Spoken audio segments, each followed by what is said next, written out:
Hi, this is Linda Watson with cookforgood.com, where you can learn to save money, eat well, and make a difference for yourself, your family, your community, and the whole planet. Today we're going to learn one of the key Cook for Good skills, how to make delicious homemade bread. It's easier than you think. It takes 15 minutes today and 5 minutes the next day of active time. That's 20 minutes hands-on, plus some time for rising and baking, and you can have 2 loaves of delicious homemade bread. So let's make some bread. I'm going to turn on my scale here. Now the first thing that you need is white whole wheat flour, 300 grams or 2½ cups. I just dump it right in the bowl. It's a lot faster that way and it's very accurate. Next I'm going to add the yeast.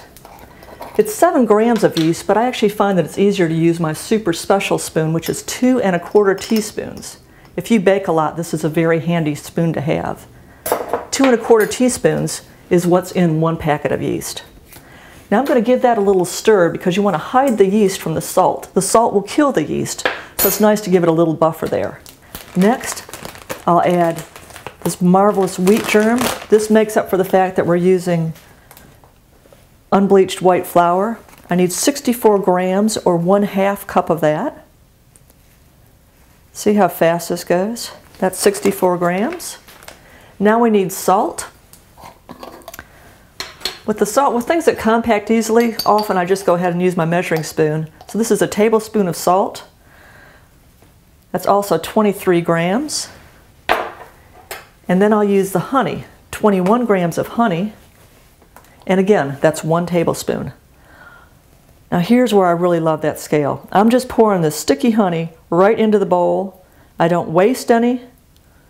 And finally, I'm going to add 2 cups of warm water. You want this to be about 110 degrees.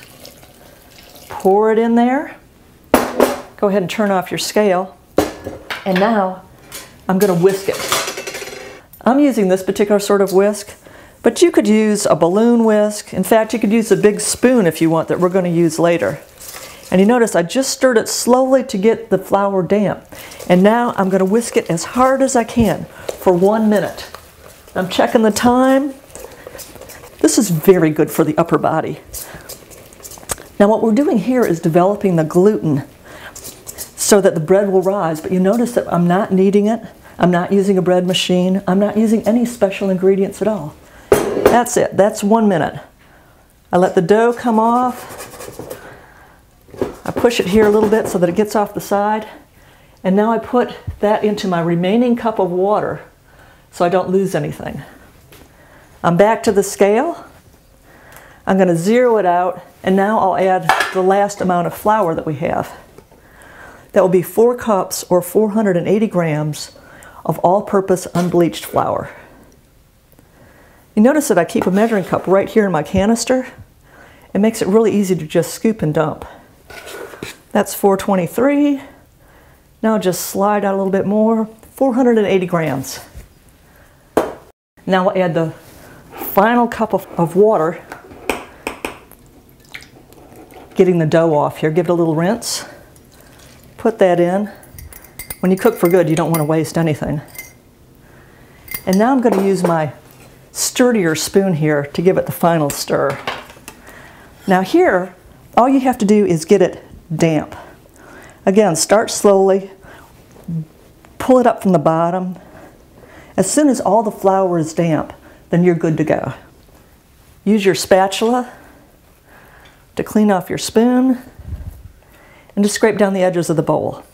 And now I'm going to let it rise on the counter for between 1 and 5 hours. Go ahead and cover it with a loose covering. Once your dough has been out for 1 to 5 hours, it will have about doubled, like this.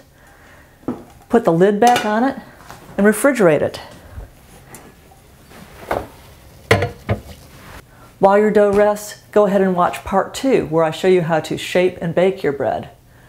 I hope that you'll visit cookforgood.com, where you can pick up free recipes, subscribe to a newsletter, and find lots of other tips. This is where you can learn to save money, eat well, and make a difference. Thanks for watching, and have a delicious day.